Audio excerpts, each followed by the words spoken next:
This is Steve Ridgell, and we've been talking some about how Christmas is a great opportunity to talk about Jesus. And so if you're by chance hearing this and you're not a believer, I want to tell you that one reason we want to talk so much about Jesus is because we absolutely believe He's the key to life here and the key to life forever. And so we do look for opportunities to talk about Jesus. If you are a believer, I hope some of what we talk about helps motivate you and equip you to talk to some of your friends during this holiday season. So I'm going to tell you one of the other things I look for to open discussions about Jesus. When people talk about food at Christmas.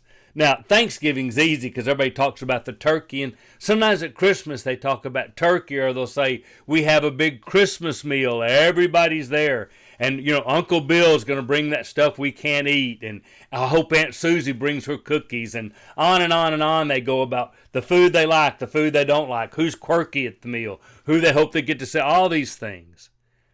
Well, that lets me sometimes be able to say, yes, I love that too about Christmas. And in fact, that's one of the things I love about church, because I get to do that meal every week with my Christian family. And we've got quirky people in our church family.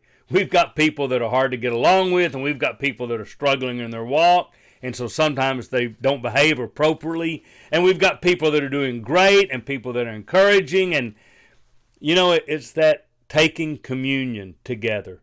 That little bread and that wine, it does something amazing when you're a believer. It's your remembrance that Jesus died. It's our declaration we believe till He comes again. We're going to declare that He is the Savior of this world. And so it really ties in with the Christmas theme really well. So I tell people when they're talking about how much they like to eat at Christmas, I say, me too, but I like even more the every week meal I do with my Christian family. And maybe that prompts them to say, what's Lord's Supper? And I can tell them more about it.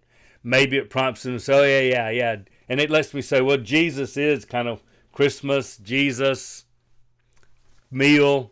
So it lets me open the door to maybe some discussions about Jesus and why I think the thing that's most important, not just that He came, but that He grew up and died for us, that those of us that believe could share in that family meal every week. This is Steve Ridgell, thankful for eating at Christmas and thankful for the Lord's meal every Sunday.